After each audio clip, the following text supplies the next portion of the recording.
Welcome to Hubs and Drivers, a podcast for building product marketers, sponsored by Build Marketing. I'm Jeff Donaldson, your host. On today's episode, part 2 of International Builders Show 2023, a look back.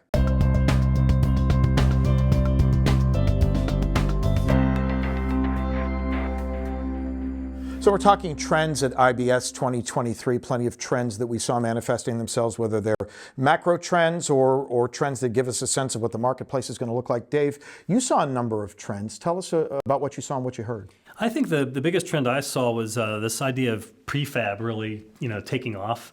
For example, I saw a pole company. They were from Australia, but they're rooted now in the South and the West. And they've put a number of poles in already, and they put in a prefabbed concrete pole with the finish already on it. So, and all you have to do is excavate it, you put it in, just like the old fiberglass poles currently.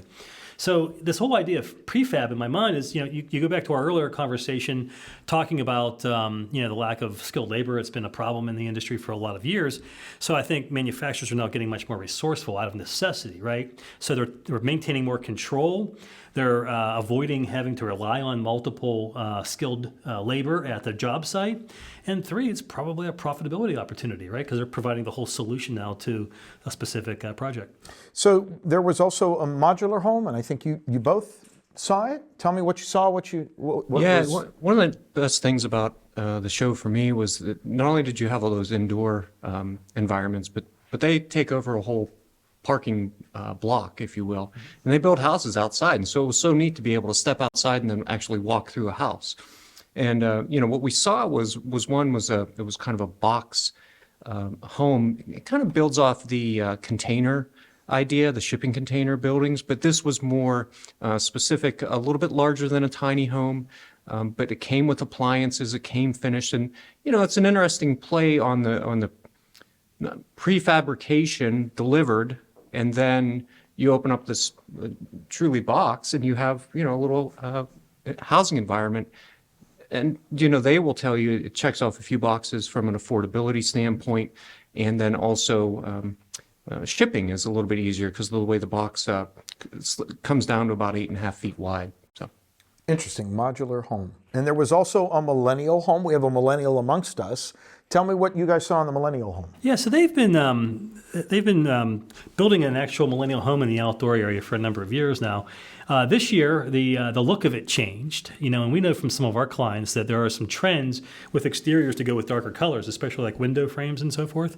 So we saw a black home with black window frames, so a lot of different colors. Now, interestingly, too, and I was talking to a decking manufacturer out there, a composite decking manufacturer, and I said, what's the popular color this year? And this is before I saw the millennial home. And he says, oh my gosh, gray is going through the roof, instead of the traditional browns. Sure enough, the millennial home, what did it have on its deck but that gray? Interesting. But you were saying, too, bronze is something that's becoming more popular. And Sean, I remember we were talking about it. You're like, yep, that's something Oh, yeah. Yeah, we bought our house from in 2021 from another set. I think they were probably a little bit elder millennials, but every fan, every doorknob, everything was that brushed bronze, oiled bronze. It's nice. And then Dave called me out on it, and I felt attacked. But no, I mean, they know their demographic. Yeah. The Kohler booth was something to see, from what I understand. There's a whole different expectation because remember, this is part of the KBIS show, the Kitchen and Bath show as well, international show. So there's a whole different expectation for those folks. I mean, they're spending 6 figures on their booths. There's running water. The Kohler booth, I mean, every year they just amaze you. They've got multiple showers with running water, and and you can go in there and interact with some of the hardware and so forth. Toto is another one. Who can create some sort of interest out of toilets? Well, let me tell you, Toto does it with how they display them at their show.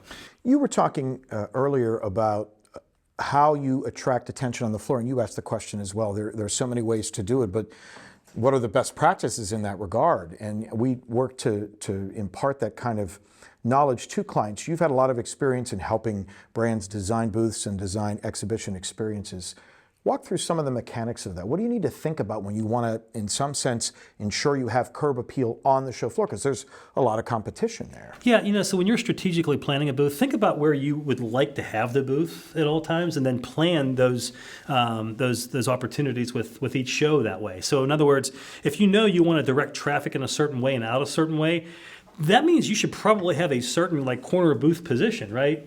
Or something like that. So that's the first step. But then booth design in general, I mean, we've done audits for clients, and there's a lot of brands out there that do things very, very well. But I mean, just, again, having a deliberate entrance and exit, not being afraid to put some walls up, okay, to kind of contain and control that traffic so you can deliver that controlled experience. And then little things like, you're walking the show, it's day 2, it's 3:30, and you're tired. Your feet start to hurt. Your feet start to hurt. And as soon as you walk into a booth that has that extra padding on the carpet, you know it right away.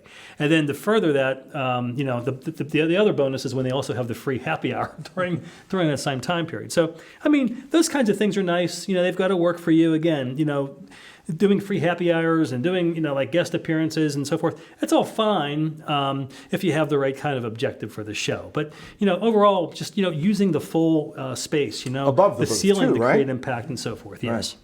Yeah, and I think you have to know your audience, right? So again, the beauty of that particular show was there are so many different environments. So for instance, like a power tools booth is going to have a different look and feel than the Kohler booth. Likewise, fiber cement siding client is going to have a different look than something down in the hardware store. And so you have to know your audience, and more importantly, the audience you're trying to attract when developing it. Well, that's a good point, Jeff. Like with the power tool booth or even a siding booth, I think there's more of an expectation you'll have some sort of product demonstration there. But like in a kitchen and bath booth, it's more about just wow me.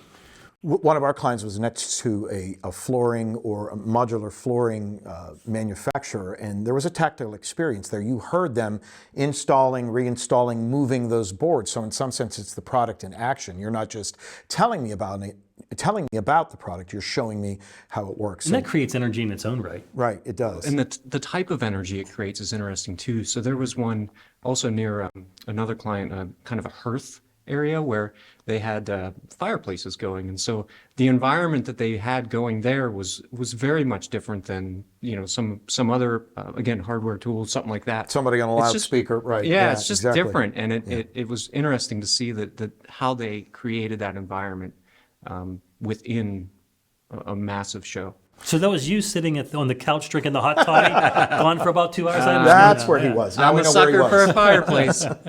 So let's talk about trade shows in general. We touched on this, but I want to go back there, and I think it's important to sort of take a little bit of a deeper dive there. Trade shows have always been an important component in any marketing matrix for building products brands because, as we've talked about, it's the opportunity to be face-to-face with your prospects and customers at a time when you can have concentrated conversations, when you can display product. It gives you a larger platform to do things. Then COVID hit, and we saw events and trade shows went away completely for a period of time. And there was a discussion during that period, are they gone for good? And maybe it's the virtual trade show that will take its place. And what we saw was, whether it was an overcorrection in the sense that we're past the acute phases of COVID or whether it's here to stay, maybe that remains to be seen. But the larger question is, how do you determine how much to invest in trade shows and what your participation is? What's the sort of decision matrix look like, Dave? Yeah, we've had some clients before COVID who were spending, and these are sizable clients, like 30 to 40% of their overall marketing budget was spent on the trade show. Big number. Afterwards, it's gone down. We've really, really coached our clients to say, look, let's just have better balance. Look, we still think that face-to-face interaction is important, but pick and choose, set priorities. Instead of going some brands we used to work with would go to maybe 10 shows a year. A lot of them are regional shows. Pick and choose, just be very strategic, okay? Maybe just go to the big show each year, and then just pick and choose a couple of regional shows and be more selective about it. And then again, of course, when you're there, be very, very deliberate about what you're going to do. And the combination of those things, I think, can lessen the investment. But as well as I do, there's an internal struggle in many cases with organizations who have shall we say, legacy employees, people who have only known trade shows in many ways, and that was their primary selling mechanism or marketing mechanism.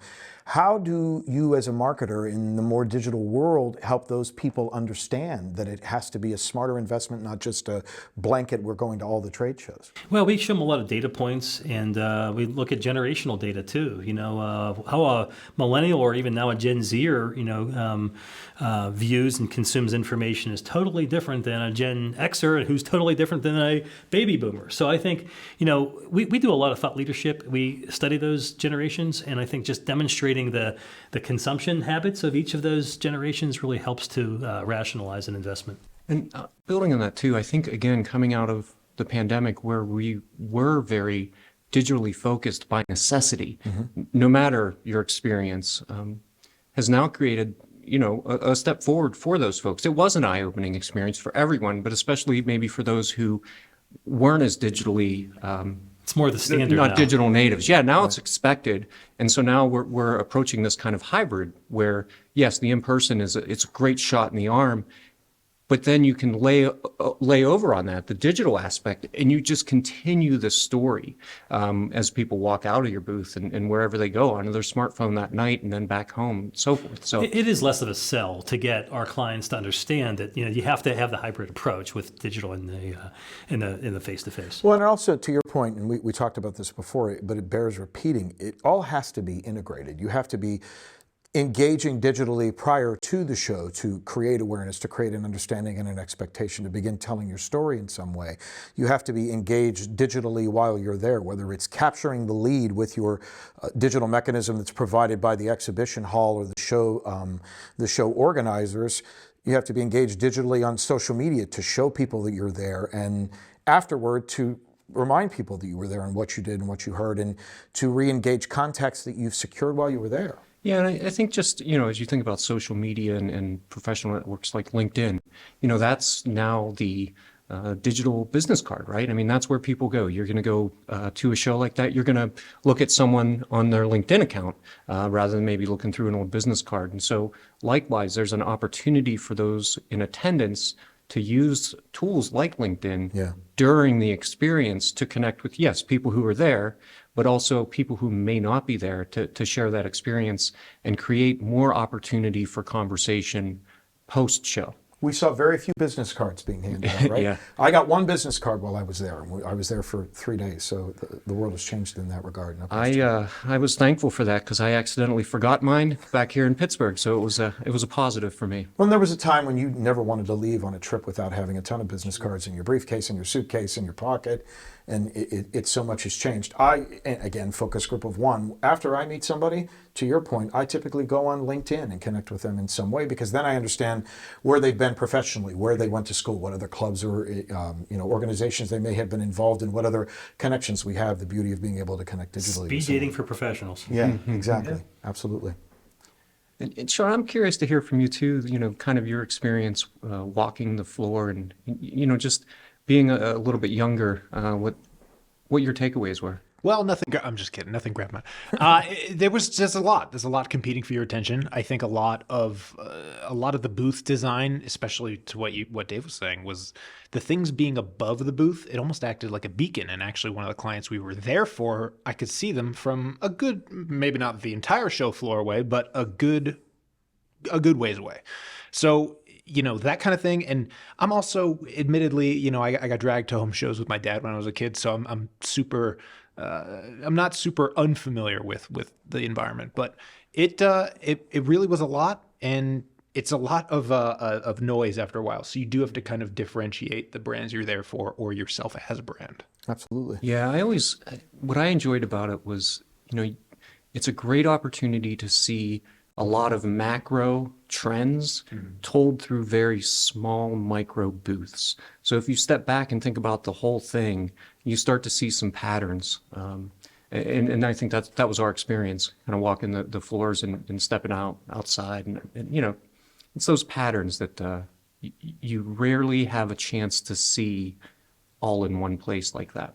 Well, and you know, it's also a function of the type of media that you use there. One of our clients chose to use video as part of the media in their booth, but it wasn't something that required you to stop and watch the video because, to your point, there's so much going on, there's so much competing for your attention that if you're going to assume that the video you've produced is going to require somebody to stop and watch it, you're probably creating unrealistic expectations. Whereas with our client, we helped to roll out a creative campaign by showing some of the creative connected to it.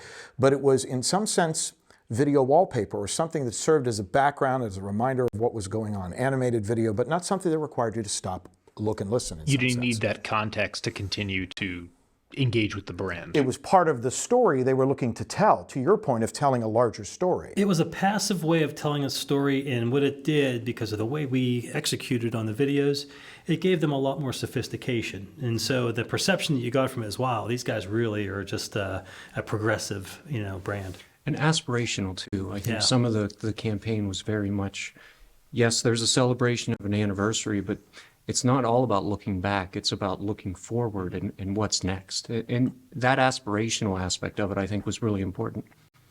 Great discussion, gentlemen. Thank you very much.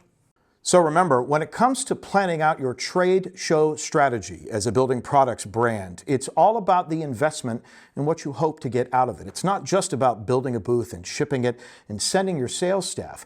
What are you going to do beforehand to start telling that story to generate interest? How are you going to engage your prospects and customers when you are there? How is your booth going to tell a story? And what are you going to do afterward to move those people from marketing qualified leads to sales qualified leads? A long lead, intense, focused, directed activity on the show floor, and then of course a long tail. Hey, would you like us to cover a specific topic on an upcoming edition of Hubs and Drivers? Email us at info@hubsanddrivers.com. That's info@hubsanddrivers.com, and make sure to download us on your favorite podcast platform. That's all for this edition of Hubs and Drivers. I'm Jeff Donaldson. Join us on the next episode